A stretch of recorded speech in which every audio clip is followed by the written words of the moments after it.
Hello my dear friends and students, welcome to English max. हम लोग इसमें SSC MTS 2023 का प्रीवियस पेपर सॉल्व कर रहे हैं और आज हम लोग करने जा रहे हैं 4 सितंबर का शिफ्ट 1। तो 4 सितंबर शिफ्ट 1 का मतलब ये हुआ कि आज हमारा चौथा शिफ्ट हो गया। रोज़ एमटीएस के 3 शिफ्ट हुआ करते हैं, जिसमें से हम लोग 1 सितंबर का ख़त्म कर चुके हैं। तो 1 सितंबर में 3 शिफ्ट थे, 3 पेपर कर चुके हैं। आज हम लोग चौथा करने जा रहे हैं। और आप लोगों में से अगर कोई नया है हमारे साथ जिसने 1 सितंबर के तीनों नहीं किए हैं, तो आप लोग देख लीजिएगा, प्लेलिस्ट बनी हुई है। प्लेलिस्ट में 1 सितंबर का तीनों सेट है। अच्छा, 2023 ही नहीं, 2022 के भी हमने मई वाले करा दिए थे। जून में जो हुआ था वो हमारा छूट गया है, वो नहीं करा पाए हैं, वो करा देंगे आपके एग्ज़ाम के पहले। और इसके अलावा 2021 का भी एमटीएस का पूरा करा दिए हैं।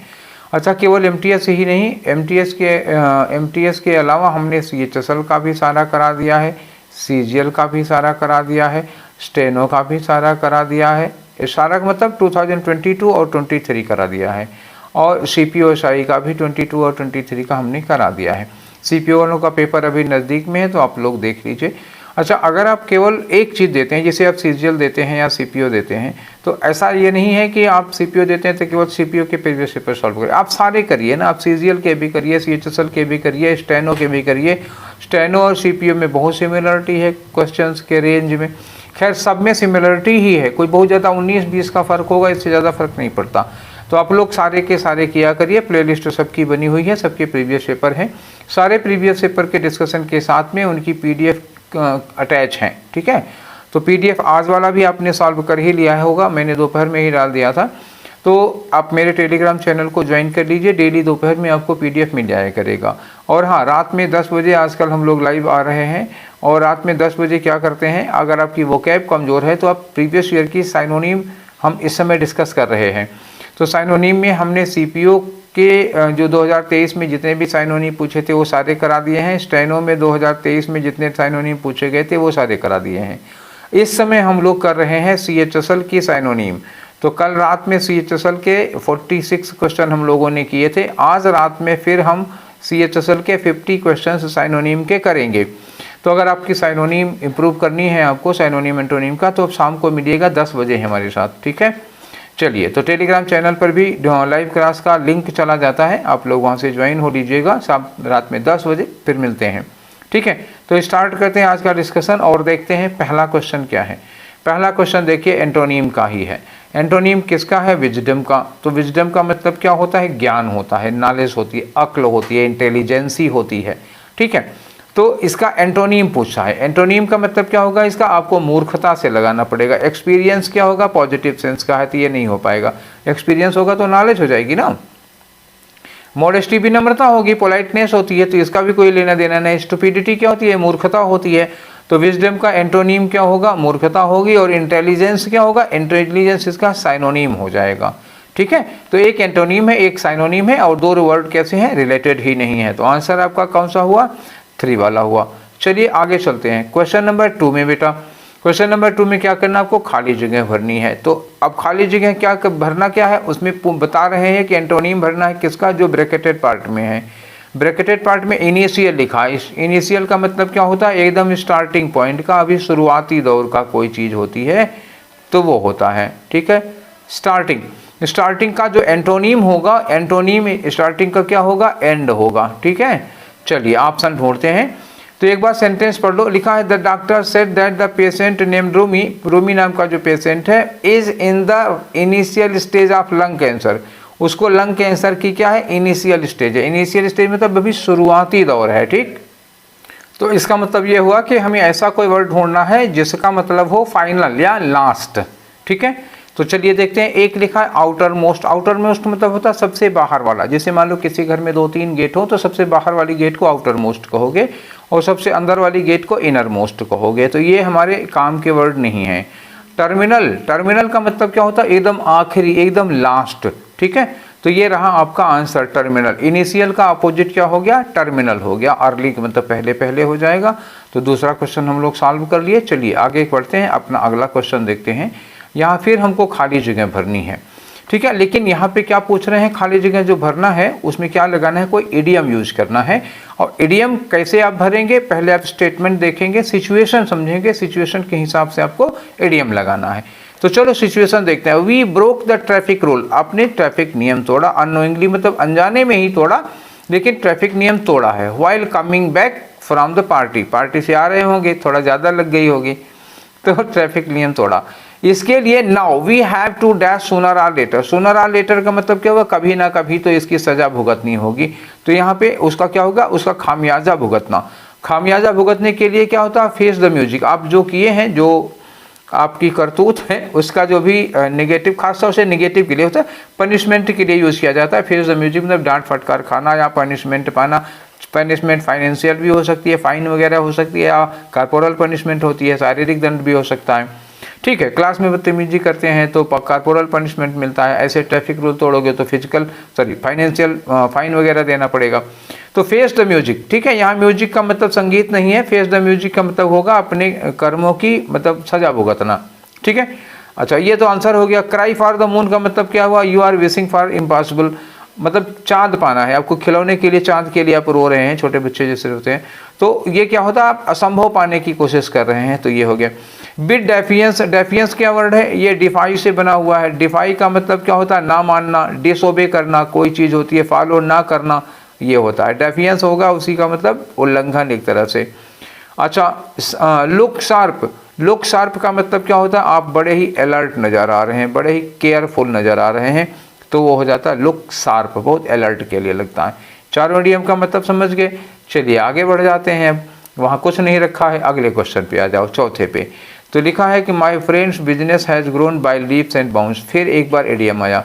बाय लीप्स एंड बाउंड्स का मतलब क्या होता है, बहुत तेज़ी के साथ, ठीक है, बहुत तेज़ी के साथ। तो इसका मतलब क्या होगा, रैपिडली होगा, स्पीडली होगा, बड़ी जल्दी के साथ, मतलब बड़ी जल्दी 5-6 महीने में ही सक्सेसफुल हो गए, तो ये हो गया रैपिडली।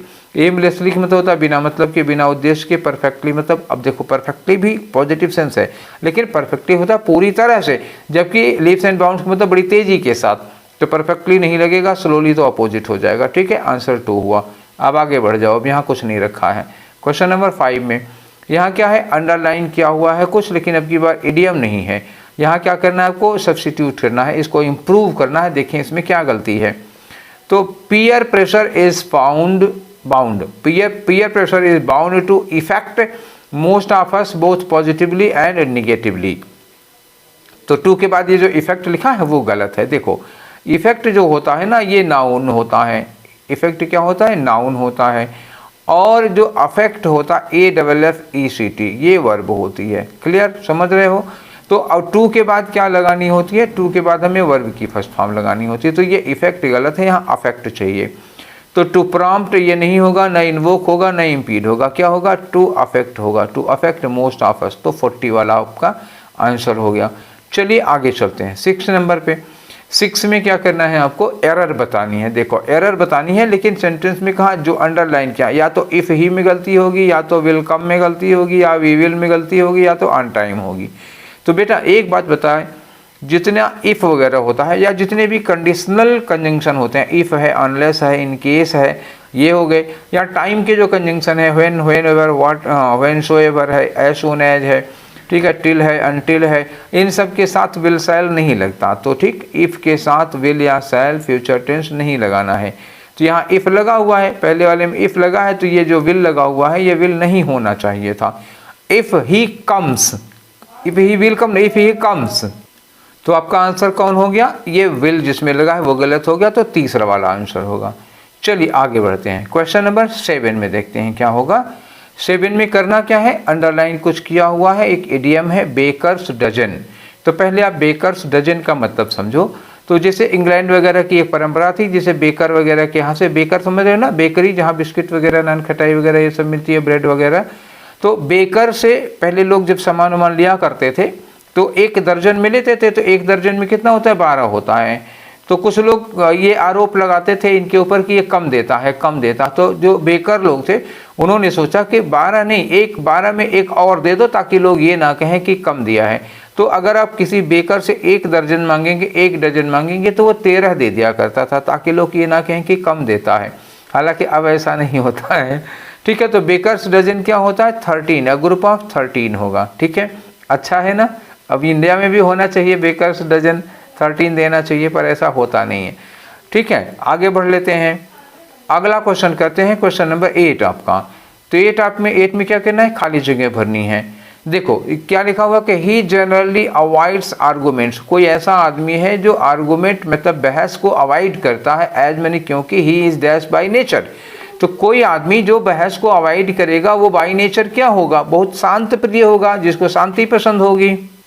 तो इसमें शांत प्रिय के लिए कोई वर्ड ढूंढो। एक रिलायबल है, रिलायबल का मतलब भरोसेमंद, जिस पर हम भरोसा कर सकते हैं। पीसफुल का मतलब होता है शांत प्रिय, ये रहा आपका आंसर। क्विक माइंडेड का मतलब क्या होता है, जो बहुत जल्दी से निर्णय ले लेता है। क्वेश्चनेबल आपत्तिजनक हो जाएगा, सेकेंड वाला आपका आंसर रहा। चलिए आगे बढ़ते हैं, नेक्स्ट क्वेश्चन लेते हैं। क्वेश्चन नंबर 9 है आपका। 9 में क्या करना है, देखो ऑप्शन में लिखा नो सब्स्टिट्यूशन रिक्वायर्ड, इसका मतलब अंडरलाइन पार्ट में अगर कोई गलती है तो फिर इस गलती को सुधारो, अगर नहीं तो फिर ये चौथा वाला आंसर हो जाएगा। तो पहले पढ़ना पड़ेगा, पढ़ के देखें। देखो लिखा है the pandemic has challenged, pandemic ने चैलेंज किया, किसको चैलेंज किया, एक एजुकेशन सिस्टम को। कितना, टू इंश्योर, पैंडेमिक ने एजुकेशन सिस्टम के सामने एक चुनौती रखी, एक मुश्किल खड़ी की, टू इंश्योर लर्निंग कंटिन्यूली, ठीक है ना, मतलब लर्निंग को कंटिन्यूटी के साथ कंटिन्यू रखने में। Substantially increasing the demands placed on teachers, तो इनकी सारा बोझ किस पर पड़ा, टीचरों पर पड़ा।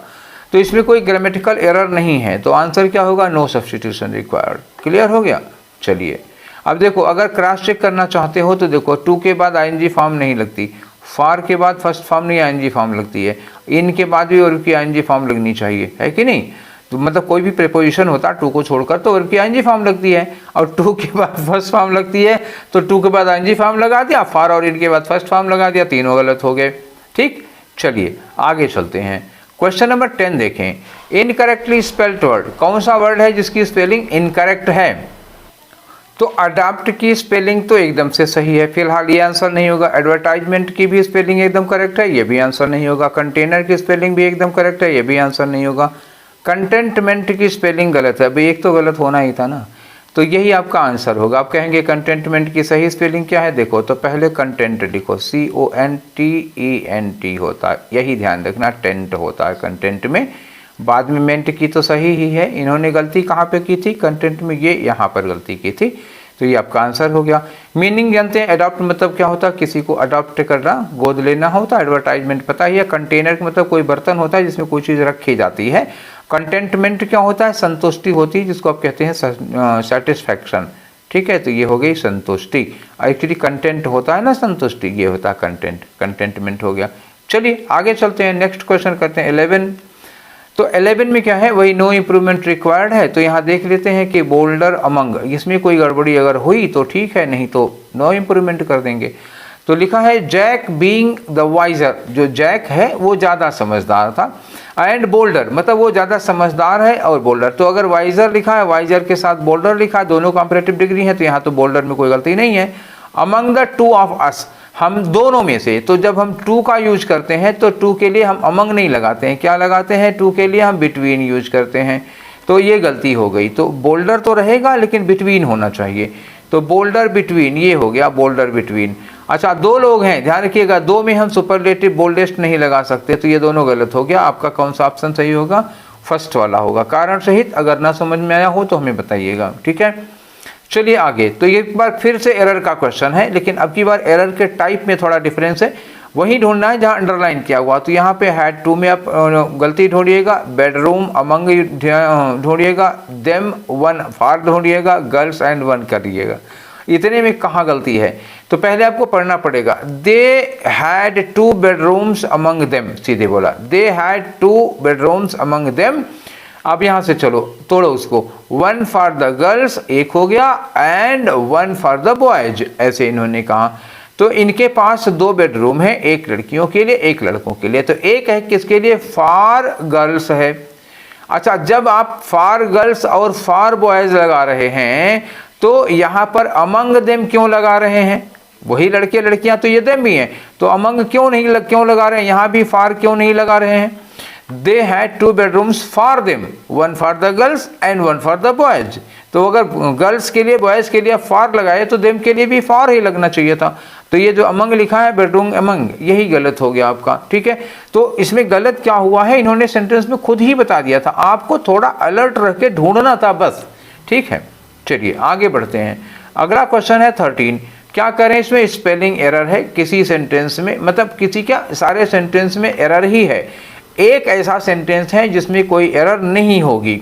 ठीक है, तो चलो देखते हैं। यहाँ पे टीचर तो सही है, इम्प्रेस्ड जो है ये भी सही है, और स्टूडेंट्स इंसाइटफुल, इंसाइटफुल गलत हो गया, क्योंकि जब हम किसी में फुल जोड़ते हैं, अकेले फुल लिखोगे तो डबल एल होता है, जब जोड़ दोगे तो एक एल हट जाता है।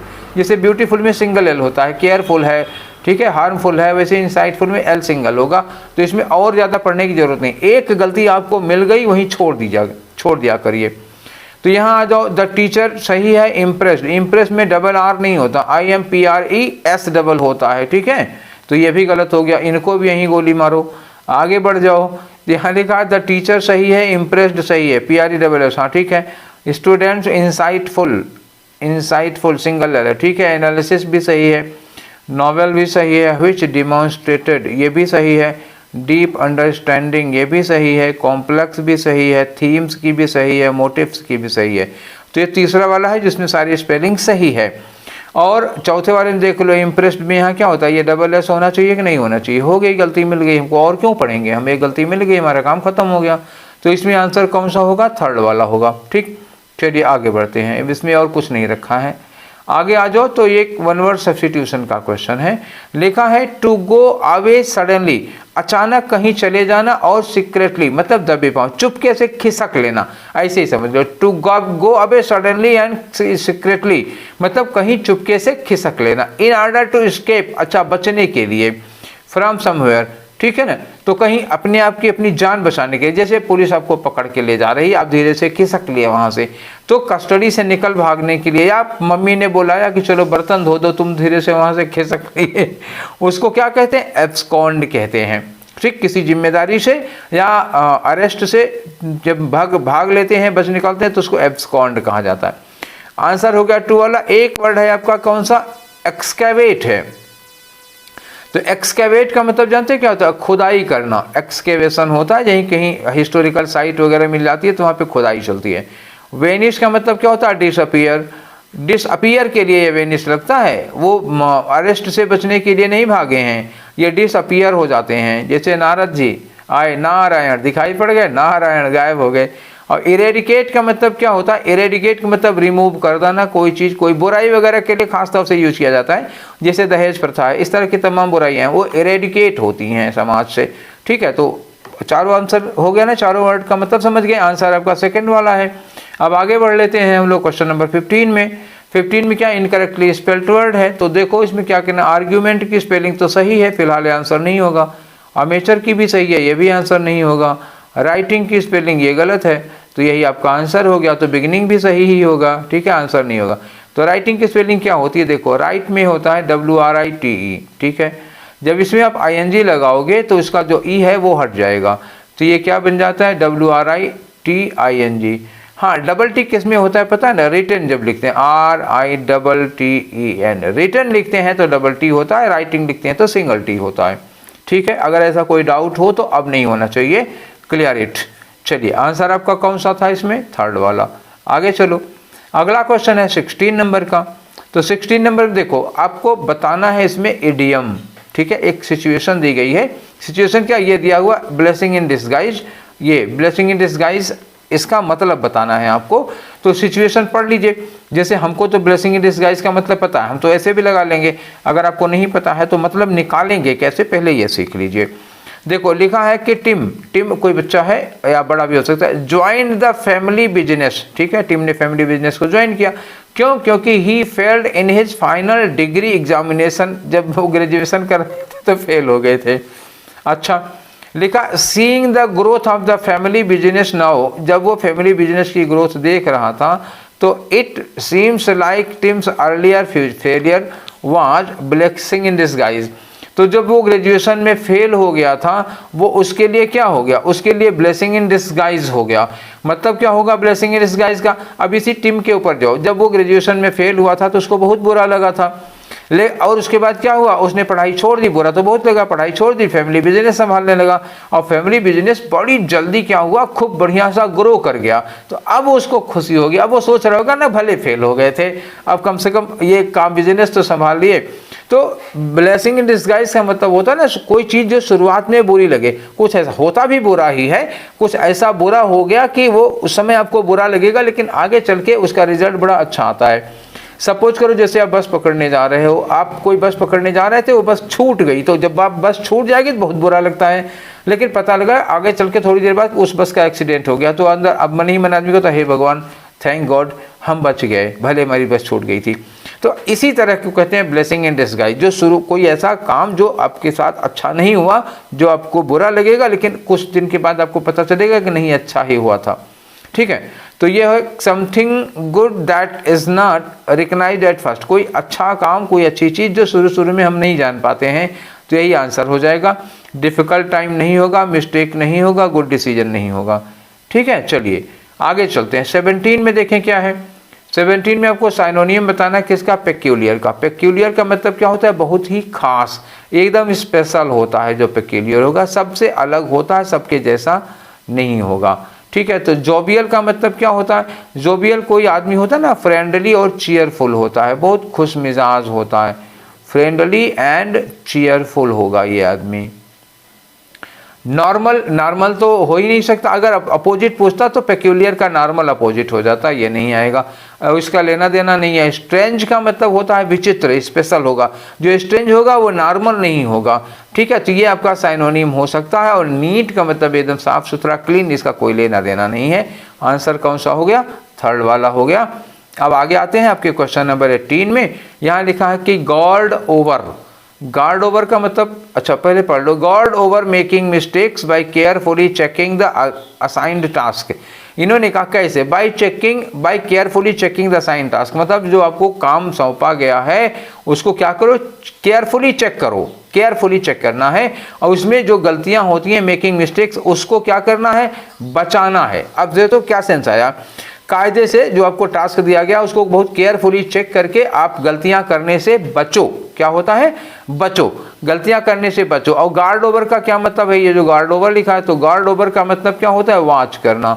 वॉच करना मतलब निगरानी रखना, सतर्कता रखना, ऐसे। तो यहाँ वॉच करने का सेंस नहीं है, बल्कि क्या होता है, गलतियां करने से बचना है। तो यहाँ जो वर्ड आना चाहिए था वो क्या आना चाहिए था, अवॉइड करो, या उससे बचो, या कंट्रोल ओवर। कंट्रोल ओवर का मतलब गलतियां करने पर कंट्रोल करो, इस तरह का वर्ड होना चाहिए था। यहाँ बचने वाला, यहाँ पे वॉच करने वाला वर्ड नहीं, बचने वाला वर्ड होना चाहिए। तो यही थर्ड वाला जो है वो आपका आंसर हो गया, वो गलत लगा हुआ है।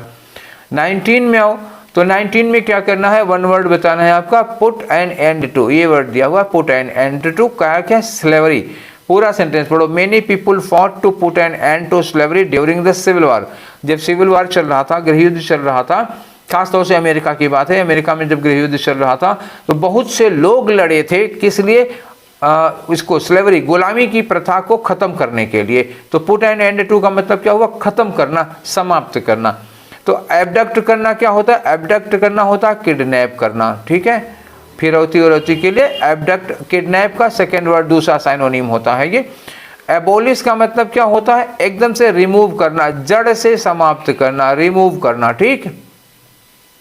अबाइड का मतलब होता है फॉलो करना, जैसे रूल्स हैं, रेगुलेशंस हैं, उनको हम लोग फॉलो करते हैं तो होता है अबाइड। और एब्जॉर्ब का मतलब क्या होता है, एब्जॉर्ब, और उसको सोख लेने के लिए क्या कहा जाता है। ठीक है, तो आपका आंसर कौन सा हो गया, एबॉलिश हो गया। क्यों, गुलामी प्रथा को एकदम से समाप्त करने के लिए, जड़ से रूट आउट करने के लिए लोग लड़ रहे थे, तो एबॉलिश आ जाएगा, पुट एन एंड टू। ठीक है, अगला आ जाओ, 20 नंबर का क्वेश्चन है। इसमें क्या है, एरर बतानी है आपको। वैसे सिलेबस भी बता रहे थे कि एरर क्या ही मैटर है, पढ़ के तो को लिखा AI, एल में समझना, AI फिक्शन। AI फिक्शन मतलब जो आर्टिफिशियल इंटेलिजेंस से बनता है, is a constantly evolving genius that gives us an peak। देखो ये पीक है, पीक के पहले एन लगा हुआ है, तो एन नहीं होना चाहिए ना, gives us a peak होना चाहिए। ठीक है, into the potential upsides and downsides of intelligent machines. ठीक है, चलिए, तो इसमें करना क्या है, जो एक तो ग्रामेटिकल एरर आपको पकड़नी है, दूसरा आपको बताना है वो वाला पार्ट जहाँ इसको रेक्टिफाई किया गया है। रेक्टिफाई मतलब जिसमें सुधार के लिखा गया है। तो यही गलती क्या थी हमारी, पीक के पहले आ लगना चाहिए, तो यहाँ लिखा है ना अस अप पीक, तो ये वाला हो गया, यहीं पे तो रेक्टिफाई किया गया है। बाकी जगहों पर गलती नहीं थी, तो जब जहाँ गलती नहीं है वहाँ रेक्टिफाई कर दोगे तो गड़बड़ हो जाएगा। पहले आप गलती पकड़ लो, उस गलती को जिसमें करेक्ट किया गया हो, तो जब गलती पकड़ लोगे तभी आप रेक्टिफाई करने वाला सेंटेंस ठीक से समझ पाओगे, ये ऐसे करना चाहिए। अब अगर इसको देखोगे ना तो यहाँ पे गलती हो जाएगी। देखो यहाँ क्या किया, यहाँ लिखा अ कॉन्स्टेंटली, यहाँ देखो कॉन्स्टेंटली के पहले एन लगा दिया, तो एन गलत हो गया ना। तो अगर सही सेंटेंस को रेक्टिफाई करके देंगे तो गलत कर देंगे, गलत सेंटेंस को रेक्टिफाई करेंगे सही करेंगे। तो सबसे पहले आपको यहाँ पे गलती ढूंढनी है, ठीक है। सेंटेंस फिर से मत देखना जब भी ये रेक्टिफाई करने वाला सेंटेंस पूछा जाता है। तो आगे आ जाओ, अब 21 से 25 तक क्या करना होता है आपको पता ही है। एक पैराग्राफ होगा, उसमें 4-5 ब्लैंक्स होते हैं, उनको भरना है, उसके लिए 4-4 ऑप्शन होते हैं, ठीक है। तो इसके लिए पढ़ना पहले पड़ेगा, चलो पढ़ते हैं। लिखा है डैश यूनिवर्सिटी और college degree has long been the traditional hallmark of a dash candidate in the professional arena। Professional arena मतलब वही कंपटीशन की दुनिया में। इन्होंने कहा कि पहले जो यूनिवर्सिटी या कॉलेज की डिग्री होती थी वो एक हॉलमार्क हुआ करती थी, मतलब एक क्राइटेरिया होती, किसी बढ़िया यूनिवर्सिटी से आपने ग्रेजुएशन कर लिया है तो आप में वो सारी योग्यताएं हैं, ये माना जाता था। Of a dash candidate, candidate का मतलब क्या होता है, जो उस जॉब के लिए क्वालिफाइड होते हैं, तो एक वही है टैलेंटेड या क्वालिफाइड कैंडिडेट लग जाएगा in a professional arena. While it historically provided the most widely accepted standard, ये देखो ना आया एक्सेप्टेड स्टैंडर्ड। वो पहले ऐसा था भी कि पहले ज़माने में यूनिवर्सिटी से डिग्री लेना एक मतलब बहुत वाइडली एक्सेप्टेड स्टैंडर्ड हुआ करता था, मोस्ट वाइडली एक्सेप्टेड स्टैंडर्ड हुआ करता था क्वालिफिकेशन का, ठीक है, एंड स्किल फॉर प्रोफेशनल्स। लेकिन मेनी कंपनीज टुडे, आज अब चेंज कर रहे हैं, अब जो हो रहा है बहुत सारी companies today dash there hiring process, अब अपने हायरिंग प्रोसेस के लिए क्या करती हैं, एंड ये होगा टुडे डैश देयर, मतलब यहाँ पे होगा ना डिपेंड करना या चेंज करना, ये कह सकते हो, ये चेंज करने के लिए उन्होंने अपना हायरिंग प्रोसेस चेंज कर दिया है। और considering a broader list of criteria, और अब क्या कर रहे हैं कि एक क्राइटेरिया जो होती है जज करने की, कैंडिडेट की एबिलिटी को जज करने की जो क्राइटेरिया है उनकी, उसको एक ब्रॉडर लिस्ट दे रहे हैं और ज़्यादा चीज़ें देख रहे हैं, खाली यूनिवर्सिटी की डिग्री नहीं देख रहे हैं। आगे लिखा organisations are reducing their reliance, जो ऑर्गेनाइजेशंस है वो अपना भरोसा कम करें ऑन कॉलेज या university degree as a sole marker of competence. Competence मतलब होता है कार्यकुशलता, क्षमता, एबिलिटी, तो एबिलिटी के मार्कर के रूप में वो केवल कॉलेज की डिग्री या यूनिवर्सिटी की डिग्री पर भरोसा नहीं कर रहे हैं, और उसके बदले में क्या कर रहे हैं, placing greater emphasis dash the practical skill. अब वो लोग क्या कर रहे हैं, प्रैक्टिकल स्किल पर ज़्यादा, मतलब उस बंदे को एक्सपीरियंस कितना है, तो एम्फेसिस के बाद ऑन यूज किया जाता है, वो ज़्यादा ऑन लगेगा, यहाँ फिक्स हो गया, अब ऑप्शन देखने की कोई ज़रूरत नहीं, ऑन ही लगेगा, क्योंकि प्लेस एम्फेसिस ऑन समथिंग होता है। तो प्रैक्टिकल स्किल पर ज़्यादा जोर दे रहे हैं। कैंडिडेट्स है क्या, जो कि candidates have acquired through work experience, जो आप वर्क करके एक्सपीरियंस किए हैं। This shift in hiring is particular relevance, ये जो शिफ्ट हो रही है हायरिंग में, जो स्टैंडर्ड चेंज कर रहे हैं, उसका पार्टिकुलर रिलेवेंस है इंडिया के संदर्भ में, विच है, जो कि इंडिया के पास क्या है, बहुत ज़्यादा, सबसे ज़्यादा क्या है, यूथ पॉपुलेशन है दुनिया में। तो हैज़ द डैश, यहाँ पे क्या होगा, अब यहाँ सबसे ज़्यादा के लिए क्या लगाओगे, मैक्सिमम यूज करोगे, और क्या, तो पहले में क्या करोगे आप, एक यूनिवर्सिटी डिग्री या कॉलेज डिग्री को हॉलमार्क माना जाता था, तो यहाँ क्या लगाओगे, एन तो लगा नहीं सकते हो यूनिवर्सिटी के पहले, क्यों नहीं लगा सकते हो, देखो यूनिवर्सिटी लिखा है, मैं एक बार यहाँ आपको बता दूँ, यूनिवर्सिटी, अगर आपको लग रहा हो कि ये जो यू है वो वावेल है तो आप गलत सोच रहे हैं, क्योंकि इसको हम पढ़ क्या रहे हैं, या पढ़ रहे हैं, या पे छोटी मात्रा लगी है या, अगर इसको आप या पढ़ते हैं मतलब यार अलावा में आ गया ना, तो ये कंसोनेंट हो गया, तो इसके पहले आ लगेगा, एन नहीं लगेगा, याद रखिएगा, यू के पहले हमेशा एन नहीं लगेगा, इसको डिपेंड करेगा कि इसको आप पढ़ कैसे रहे हैं। अगर इसका साउंड वावेल का होगा तब तो एन लगेगा, अगर इसका साउंड कंसोनेंट का, जैसे यूनिक है, यूनियन है, यूनिवर्सिटी है, यूरोप है, यूरोप तो ई से शुरू होता है, लेकिन इसको हम लोग क्या पढ़ते हैं, यूरोप, तो इसके पहले क्या लगेगा, आ लगेगा, एन नहीं लगेगा। तो इसलिए अब ये दा भी नहीं लगेगा, दैट यूनिवर्सिटी भी नहीं होगा, होगा क्या, अ यूनिवर्सिटी या college degree has long been the traditional hallmark. ठीक है, चलिए अगला क्वेश्चन कर लो। अगला क्वेश्चन है आपका फिलर नंबर 2। यहाँ पे क्या लगाना है आपको, ऑफ अ डैश कैंडिडेट। तो कैसा candidate, educated candidate, qualified candidate, ठीक है, या स्किल्ड कैंडिडेट, ठीक है, यही सब चीज़ थी उसमें पूछा जाता था ना, क्वालिफिकेशन के सेंस में आ रहा है उनका। तो क्वालिफाइड कैंडिडेट, हाँ ये तो हो गया, of a qualified candidate. Qualification candidate नहीं होगा, एडजेक्टिव लगाना है ना, कैंडिडेट नाउन है तो उसके पहले एडजेक्टिव चाहिए, तो क्वालिफाइड कैंडिडेट होगा, क्वालिफिकेशन कैंडिडेट नहीं होगा। ठीक है, अगर लिखा होता क्वालिफिकेशन ऑफ अ कैंडिडेट तब ठीक हो जाता। तो यहाँ पे क्वालिफाइड होगा, क्वालिफाई कैंडिडेट नहीं भाई, आज क्वालिफाई नहीं, क्वालिफाइड कैंडिडेट लगता है। नेक्स्ट में आ जाओ थर्ड नंबर पे, यहाँ क्या लगाना है आपको, यहाँ तो पहले इसकी सिचुएशन देखो, किस सिचुएशन में लगाना है इसको। यहाँ लिखा है आपको, कहाँ से पढ़ना पड़ेगा, यहाँ से पढ़ना पड़ेगा। While it historically provided the most widely accepted standard of qualification and skill for the professionals। अब यहाँ से हो गई, पहले ऐसा होता था। मेनी कंपनीज टुडे, आज कंपनियाँ क्या होती हैं, अपनी हायरिंग प्रोसेस को चेंज कर रही हैं। तो चेंज करने के लिए लगाओगे क्या, देखो पहले मेनी कंपनीज लिखा हुआ, ये प्लूरल है, तो प्लूरल है तो वाज तो लगने से नहीं रहा, ठीक है, लगेगा नहीं। अब खाली चेंजिंग नहीं लगेगा बिना हेल्पिंग वर्ब के, क्या होगा, आर चेंजिंग, ठीक है, यही वर्ब आपका हो पाएगा सीट। ठीक है, चलिए आगे बढ़ते हैं। अगला क्वेश्चन आपका रहा फिलर नंबर 4। तो ये मैं पहले ही बता चुका हूँ कि प्लेस इम्फेसिस या ले इम्फेसिस के बाद क्या लगता है, ऑन लगता है, ऑन ढूंढो, यही लगा हुआ है। अब इसमें क्यों ना पूछना, क्योंकि इम्फेसिस के बाद ऑन फिक्स है, लगता ही लगता है। पांचवा आ जाओ नेक्स्ट में। तो ये रहा, पांचवें में क्या लगा है कि इंडिया के पास सबसे ज़्यादा यूथ पॉपुलेशन है। तो मोस्ट हाईएस्ट देखो, डबल सुपरलेटिव तो नहीं होगा। एक है लार्जेस्ट, लार्जेस्ट हो गया, ठीक है, और एक लिखा है बिगेस्ट। एक्चुअली बिगेस्ट किसके लिए लगता है, साइज के लिए लगता है, तो यहाँ पे साइज नहीं है, अमाउंट के लिए हमको यूज करना पड़ेगा। और लॉन्गेस्ट क्या होता है, लंबाई के लिए लगाया जाता है, तो ये भी नहीं लगेगा। और लार्जेस्ट क्या होता है, किसके लिए, अमाउंट के लिए लगता है। लार्जेस्ट अमाउंट आप कह सकते हो या नंबर कह सकते हो, ठीक है। लार्ज नंबर यूज करते हो कि नहीं यूज करते हो, तो लार्ज नंबर के लिए यूज होता है और अमाउंट के लिए लगता है, तो लार्जेस्ट लगाओगे। बिगेस्ट साइज में आ जाता है ना, तो कोई वस्तु नहीं है जिसकी साइज होगी, तो ये नहीं हो पाएगा। ठीक, चलिए तो हमारे ये 25 क्वेश्चंस हो गए।